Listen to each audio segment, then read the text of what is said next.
Now you know that there are plenty of opportunities to sell street artwork. You probably have plenty of creative ideas, and you'll want to share your voice about the people in need around you. Fabrizio here will now teach you how to be an artist. Hi, I'm Fabrizio, and here are some tips for beginners in street art. The first part is definitely getting inspired in terms of, what do you want to paint, what do you want to put out and communicate to people. I believe that everybody has creative energy, and you just have to find it. What inspired me most to be an artist? Just walking around the street every day and seeing the art that was on the street. Well, it's here in San Francisco, there's real traditional murals in the Mission, kind of with the more Hispanic influence, and that stuff is really beautiful. It looks more like classical painting. Then there's also the the West Coast graffiti scene style, which is just really more traditional graffiti like New York, but it's just got its own little lettering style which is unique to San Francisco and the West Coast. Everything's in your brain. Now it's time to get your art done. To get ideas, like for example what I'm going to do on this wall, I actually use it more for pre-production if I'm going to do a mural. I'm manipulating it in Photoshop, I'm using some of the paint artistic filters, and then I'm kind of changing the contrast. And also to maybe block stuff out, I can use the computer to make it more abstract, so when I bring it to the wall, I have a nice abstract notion about the shadows and the stuff where before I would block it out. So sometimes this saves me time.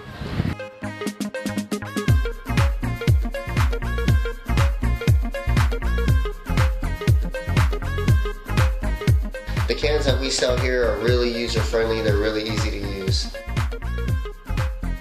My favorite is the Montana 94. It's low pressure, matte paint, so when you want to take the pictures, you don't get that real big glare. And it's easy to control, change the cap, easier to fill. The most popular markers are these Sakura solid markers. Pretty much it's like your lipstick for walls. Solid, dry solid, permanent.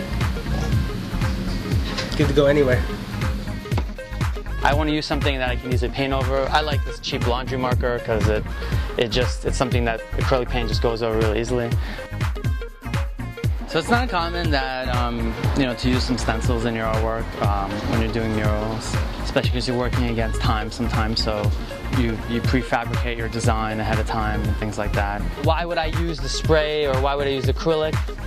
For the base layer, you want to use a good primer, but sometimes when you're painting a mural, the advantage of spray is that it dries super fast, and that's great. So you can keep adding layers and layers on top.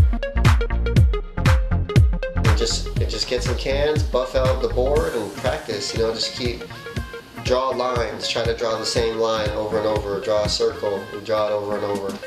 It's just like any other medium. You just got to be able to practice. But really, all you need is somewhere safe to paint and some spray paint, and that's it. People need to know who you are, so get your own tag to sign your artwork.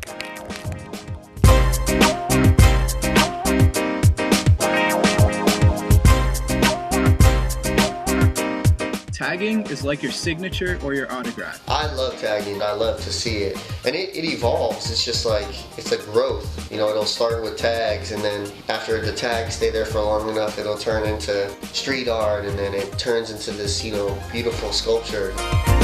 However, don't tag without reason or go around spray painting nonsense. All right then, it's time for the most important thing, the wall. But where can we find it?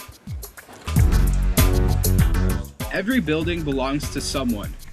So I like this political piece because to be a mural, because that's a context of the street and of a mural, to have some kind of political message. There are organizations that can help you contact the owner and find the wall for your artwork.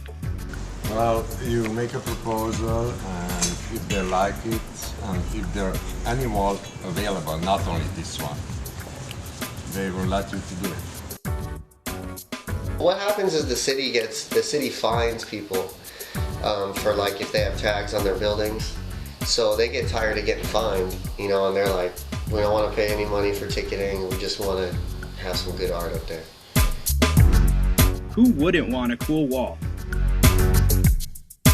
But not many artists are lucky enough to find the wall, so they choose to express themselves against the law. Graffiti is forbidden on public transportation and public places. Still, wet paint signs are all around the city. And that makes the reputation of street art more notorious. You should never vandalize, never without permission. Yeah.